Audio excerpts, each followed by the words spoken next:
j'ai commencé ma thérapie MDR en octobre 2018, juste après un rêve très perturbant.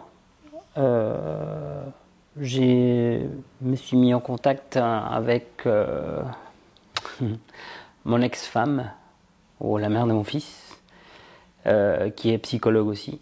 Et je lui ai posé des questions par rapport à quelle thérapie elle avait suivi dans sa vie. Elle m'a parlé de la formation MDR. Et elle m'a donné le contact de Eleonore. J'ai contacté très rapidement Eleonore après de ses rêves. Elle m'a pris aussi assez rapidement, une fois que j'ai développé en gros ce que je voulais soigner. Les rêves, c'était un rêve très violent. Il y avait beaucoup de violence envers mon couple à l'époque. Et du coup, ça m'a fait revivre un moment très difficile dans ma vie, des 10 ans ou 12 ans avant, où j'avais aussi commis des violences sur les couples, sur mon couple à l'époque au Chili. J'ai cru que j'ai jamais été capable de soigner ni la douleur que j'ai ressentie, ni la douleur que j'ai pu causer à cette personne-là. Et quand les rêves est venu, à ce moment-là, je l'ai pris comme un signe d'alerte.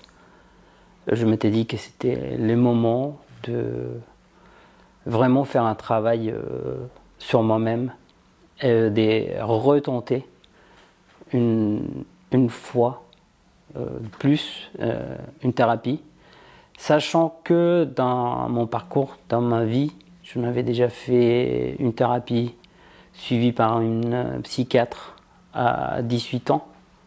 J'avais fait une autre thérapie avec une psychologue aux alentours de 22-23 ans. Et après les premiers grands épisodes de violence de ma vie contre une femme, j'avais aussi pris la décision de prendre une thérapie, que c'était plutôt vers un courant psychanalyste systémique familial. Je ne me rappelle pas exactement la définition spécifique que le gars avait donnée à ce moment-là. Dans aucune de ces 3 thérapies, du coup, je ressentis un effet concret et j'ai commencé la thérapie MDR. Déjà, j'ai estimé que la vie de mon ex-femme était assez objective. Elle m'avait parlé que ça a eu beaucoup de résultats pour elle. J'ai eu confiance que ça pouvait marcher aussi entre moi et Eleonore, et avec la thérapie MDR. Depuis, ils sont passés 6 ans, dans lesquels on a fait beaucoup de choses. On a beaucoup avancé.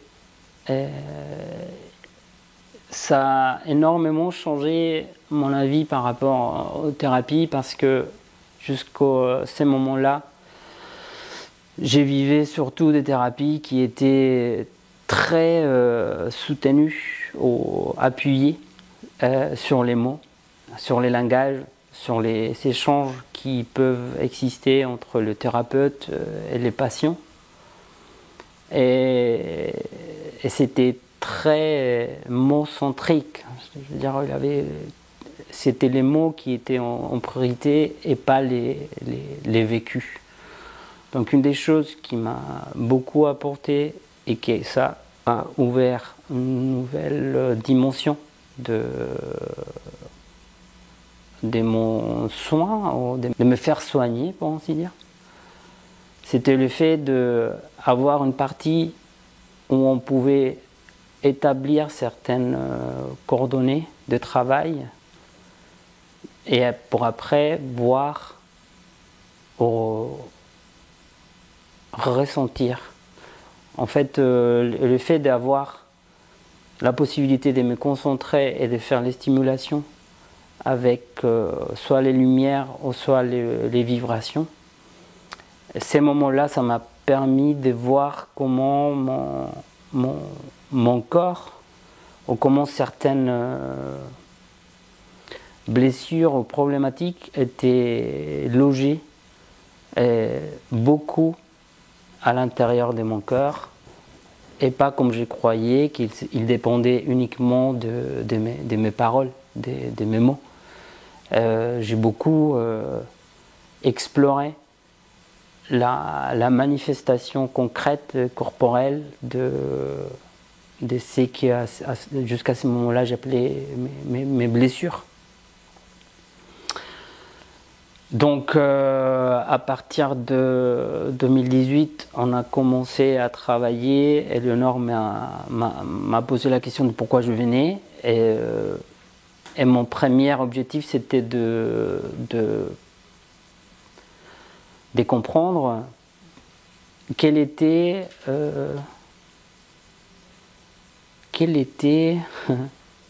l'origine de ma colère. Et du coup, de ma colère qui s'exprimait beaucoup en violence. En violence soit vers moi, soit vers une autre personne, comme cette copine que j'ai eue au Chili, ça fait longtemps. Ou bien elle est plus douloureuse et envers mon fils. Donc j'ai accepté des filles, j'ai accueilli aussi la manière de travailler d'Éléonore et de la thérapie MDR. Elle m'a fait explorer les différentes sources de cette colère. On a fait beaucoup un travail aussi par rapport à mettre en place des comportements précis et concrets en attendant la compréhension du problème, pour ainsi dire. Donc en 2018, on a commencé. Moi j'étais sur un parcours. En fait, ça faisait 4 ans que j'avais quitté mon pays. Que j'avais quitté ma mère, ma grand-mère et ma carrière professionnelle pour être à côté de mon fils. Parce que, en fait, mes parents ils se sont divorcés, ils se sont séparés quand j'étais très jeune, très petit. J'avais 3 ou 4 ans. Et mon père, il est venu en France quand j'avais 6 ans. Donc on s'est séparés avec la mère de mon fils. Je m'étais dit que j'allais pas faire la même chose. J'allais pas... En fait, je savais la douleur d'avoir un père absent. Donc, pardon. Donc je voulais pas que mon fils vive la même chose. Donc je m'étais dit, je viens en France et je vais voir grandir mon fils et je vais l'accompagner à grandir avec tous les défis que ça a. Et aussi pour ne pas trahir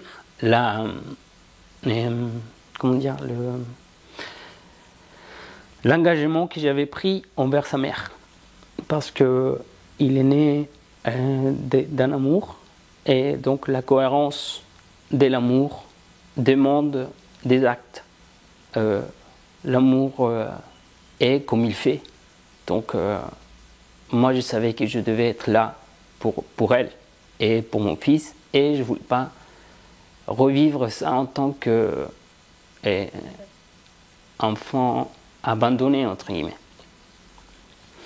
Donc, du coup, j'étais dans un nouveau pays, dans une nouvelle société. Je parlais français à l'époque déjà un peu. J'ai toujours eu du travail. J'ai toujours eu la musique et des gens qui m'ont hyper bien accueilli. Mais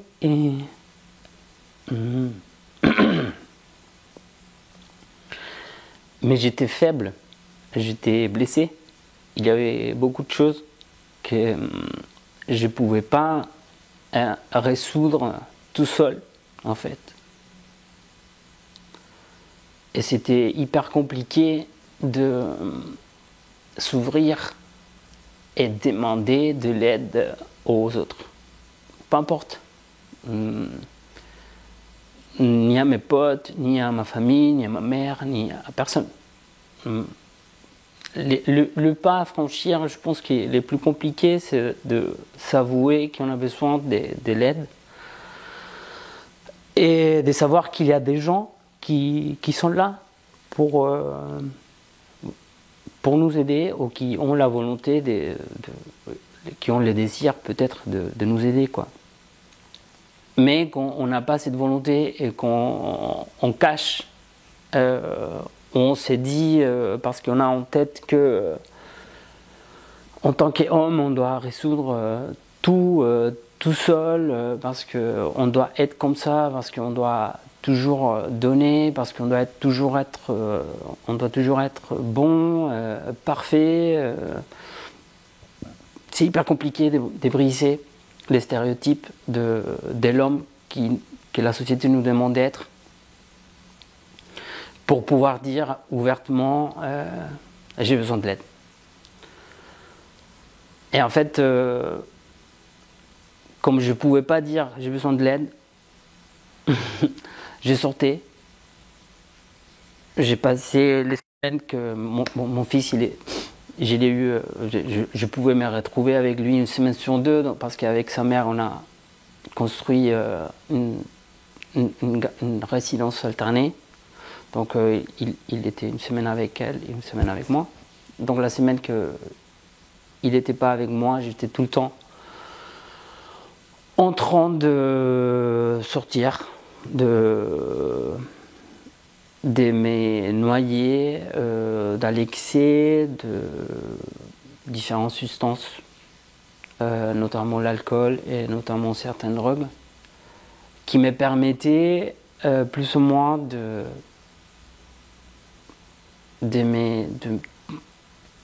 comment ça dit, c'est comment, de m'endormir, d'endormir la douleur, de l'oublier, de l'anesthésier, de me dire ok, bah plus je picole ou plus je bois, plus j'oublie, et je peux laisser de côté je peux les noyer, je peux dire ok, c'est comme ça, moi je vais rester à me concentrer, à oublier, et de cette façon là je pourrais dire je pourrais faire comme si rien n'était.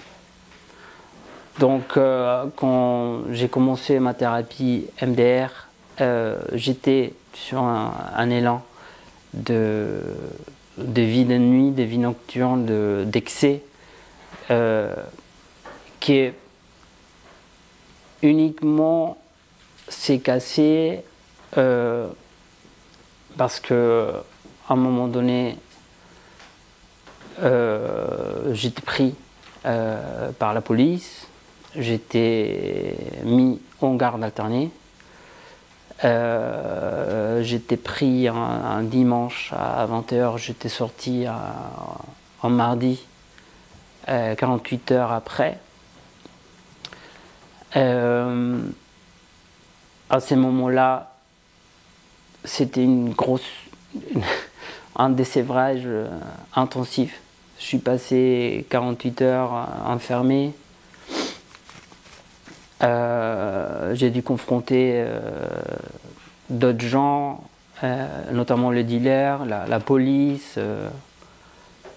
Et dans les 48 heures qui sont écoulées, j'ai pu faire une révision de ma vie.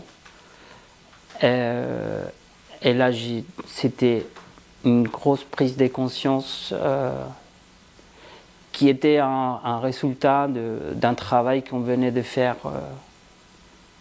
qu'on était en train de faire avec Eleonore déjà. Avec la thérapie EMDR, j'avais commencé en octobre 2018.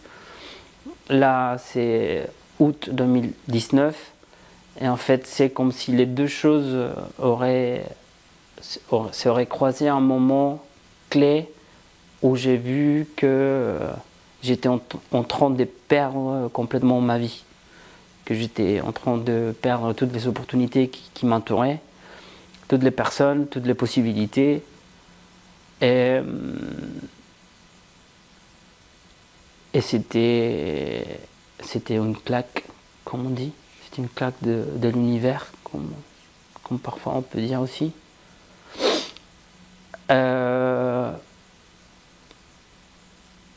Et c'est à partir de là que la grosse chute s'est concrétise. Mais j'avais déjà certains outils qui me permettaient de voir que tout ce que je suis en train de dire maintenant, il y avait certaines choses qui étaient en train de s'éclaircir et qui se sont concrétisées avec la chute plus concrète, plus réelle de la garde à vue, quoi. À partir de là, j'ai commencé ça a tout basculé parce que à partir de là, je m'étais dit, j'entends. J'ai eu très très peur. J'ai eu très peur de perdre la vie que j'avais construite ici, mon fils, et de perdre les opportunités que la vie me donnait, quoi. J'ai arrêté de boire. J'ai commencé à compter tous les dimanches. J'ai noté la semaine qui passait pour me dire ça fait une semaine, ça fait 2 semaines, ça fait 3 semaines. Je me rappelle plus à quelle semaine je me suis arrêté, mais je m'étais dit l'alcool détruit, l'abus de l'alcool détruit. Je l'ai vu en moi, je l'ai vu dans la vie d'autres personnes que j'aime. Et en fait, ça m'a permis aussi de voir comment l'alcool et les problèmes liés à l'abus de l'alcool venaient de toute une ligne familiale qui allait jusqu'à mes grands-parents. Et je me disais que c'était aussi une sorte de signe d'alerte qu'il fallait que j'arrête. Donc j'ai arrêté. En thérapie, j'avais justement rendez-vous avec Eleonore la semaine juste après que j'avais passé les nuits en garde à vue. Eleonore m'a fait comprendre que c'était un signe. Et à partir de là, j'étais sobre. À partir de ce moment-là, j'avais pas d'autres substances qui pouvaient me déconcentrer, ou d'autres moments qui pouvaient me déconcentrer de l'objectif principal qui c'était me soigner. Donc j'étais encore plus réceptif, j'étais encore plus à l'écoute, j'étais encore plus ouvert à ce qu'elle me disait, à la manière qu'on avait de travailler. Et là, on a commencé vraiment la recherche sur les racines, sur les fondements, qu'est-ce qu'il y avait.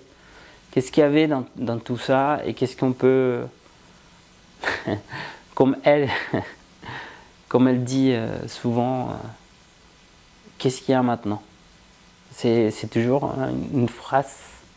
Et quand on fait ces moments d'exploration, et qu'on on a un petit moment de partage, et après quand il y a le moment de travail, elle me demande tout le temps qu'est-ce qu'il y a maintenant.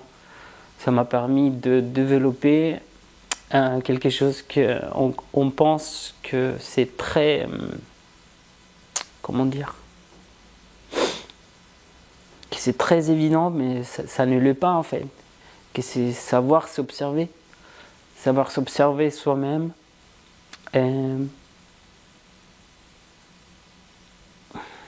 Comment dire, savoir s'arrêter, savoir respirer, prendre un moment de calme et se dire ok, qu'est-ce qu'il y a maintenant, qu'est-ce qui se passe, et comment il te parle ton corps, comment il te parle, comment tes émotions elles sont en train de te parler, elles sont en train de vivre et sur ton corps.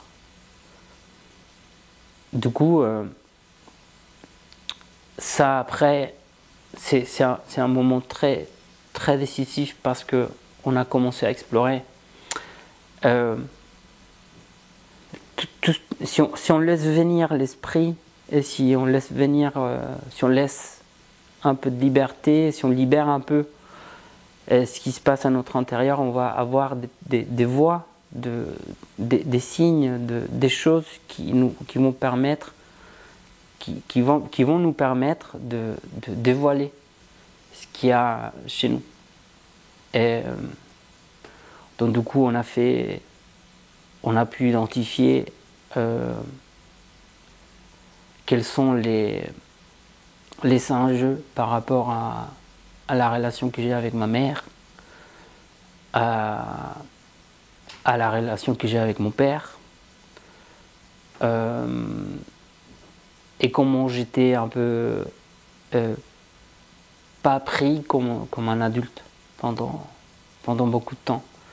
Donc cette thérapie-là, ou avec cette thérapie-là et beaucoup de moments de cette thérapie-là, m'ont appris aussi non seulement à me valoriser moi-même dans l'essence de me prendre en valeur et me dire ok, bah, qui es-tu Horacio et comment tu veux être et comment tu veux y aller, sinon aussi par rapport aux autres et comment je peux d'une façon ou d'une autre faire face à des gens qui parfois ont une manière de se mettre en relation avec nous qui ne pas est toujours saine. Donc voilà, maintenant je suis plus l'homme de 2018. J'avais 36 ans à l'époque. Aujourd'hui j'ai 42. En 6 ans, il y a une pandémie qui est survécue, qui est venue, qui nous a envahis. Il y a une prise de conscience par rapport à plein de sujets. Et aujourd'hui, avec toute l'éclosion de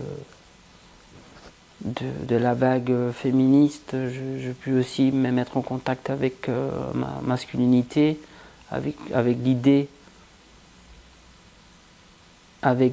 la question plutôt chère de qu'est-ce que ça veut dire d'être un homme, et surtout quel homme moi j'ai envie d'être, sachant que ma thérapie, je sais bien qu'elle n'est pas finie, qu'il en reste beaucoup des choses et des aspects à soigner,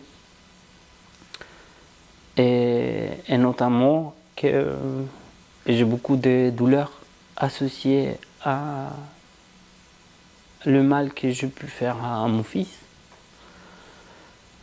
Et que ça, c'est un sujet très, très lourd et qu'on sait avec Eleanor qu'avec la thérapie, on va travailler sur ces aspects-là. Et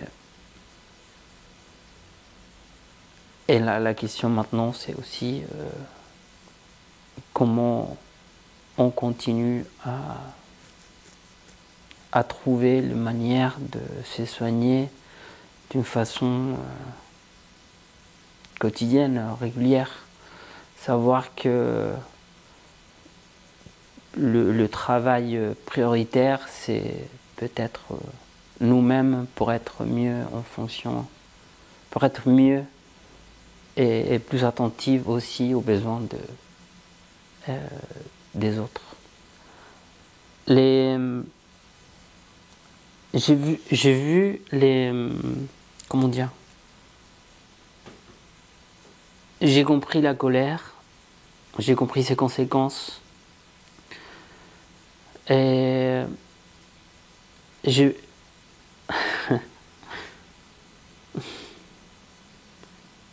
en fait, c'est ça qui est important, c'est que je me suis vu, je me suis observé dans des situations qui avant pouvaient me déclencher énormément de colère et de rage, en me disant non, là tu vas pas réagir comme ça, parce que ça te fait mal, parce que ça fait mal à ton fils, et parce qu'il y a d'autres manières de réagir, parce qu'il y a d'autres manières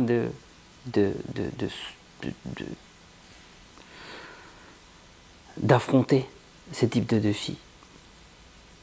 Et ça, c'était hyper enrichissant. En fait, c'était super enrichissant En fait, c'est là, c'est là que la thérapie acquis son sens, pour ainsi dire, complet, parce que sinon c'est de la thérapie d'aller vite, quoi. Mais là, quand j'ai vu les résultats, quand j'ai vu que je pouvais réagir différemment avec mon fils,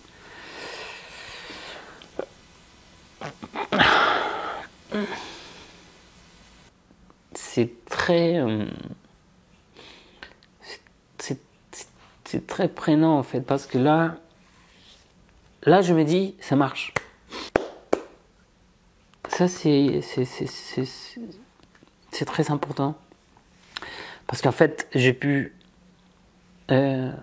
comprendre que mes réactions c'était peut-être aussi lié à des choses que moi je n'avais pas réparées par rapport à mon enfance perso, et parce que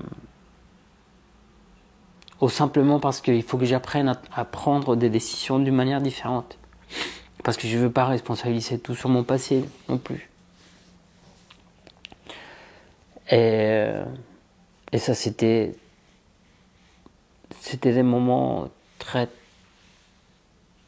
très très puissants, comme aussi Eleanor le mentionne aussi quand j'ai eu mon permis récemment, et grâce à un travail spécifique qu'on a fait par rapport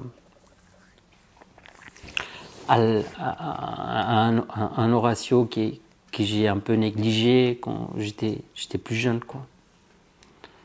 Et c'est se connecter avec les parties, des différentes parties de soi-même. C'est quelque chose qu'on peut verbaliser, mais qui, dans mon expérience, on peut aussi laisser vivre dans la vie réelle, concrète. Voilà.